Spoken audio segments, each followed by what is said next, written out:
Picture an elderly couple who once felt safe in their final years until the money from a home sale became the center of a fight. In September 2000, David Bernau's parents, Robert and Ruth Bernau, sold their home. At the closing of the sale, they received a check for $847,000. Shortly thereafter, the couple endorsed the check to one of their sons, David Bernau. David deposited the check into his own personal checking account and spent the majority of these funds for his own personal gain, not to benefit his parents. Then, in March 2001, a professional guardian was appointed for the elderly couple by the Department of Children and Family Services.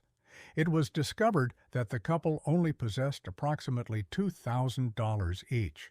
The guardian took actions against David Bernau to recover the funds or assets David Bernau had acquired with the funds. Unfortunately, there was little remaining in David Bernau's bank account. However, the guardian was able to recover approximately $380,000 worth of assets for the guardianship estate. The state of Florida charged David Bernau with one count of exploitation of an elderly person. They declared that both parents were totally incapacitated at the time of the real estate transaction when they endorsed the check to David Bernau. That's important because the only question in the case relied on timing. What could the state prove about the parents' condition at the exact moment the transfer happened? David Bernau was charged and convicted under Florida's financial exploitation statute, a statute which required the prosecution to show that David obtained the parents' assets by deception or intimidation.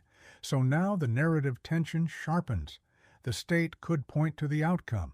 A massive check went to David shortly before the parents were declared incapacitated, and the gift looked at best highly suspicious.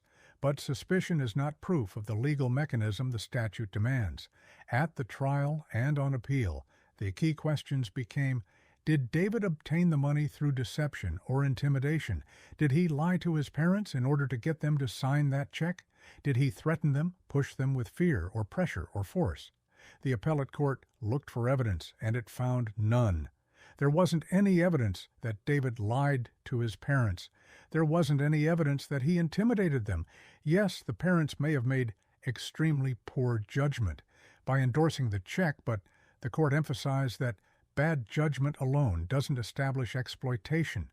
The prosecution also had to deal with the gap between what the guardianship proved and what had to be proven at the time of the transaction. The parents' diminished capacity after September 2000 may have been real, but the appellate court declared that the state failed to offer evidence that the parents were incompetent at the precise moment they endorsed the check, and it also failed to provide evidence that David used deception or intimidation to obtain the funds. The appellate court declared that the state had not proven its case that crime had been committed.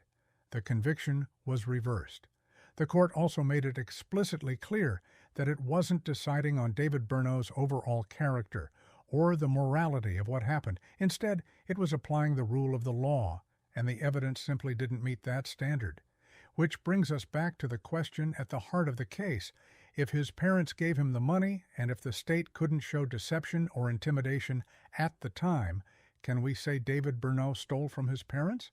Or does the law, as applied here, force a harder answer, that even if the transaction looks troubling, the evidence wasn't enough to prove the theft by deception or intimidation? Would that make a crime of exploitation? So, what do you think?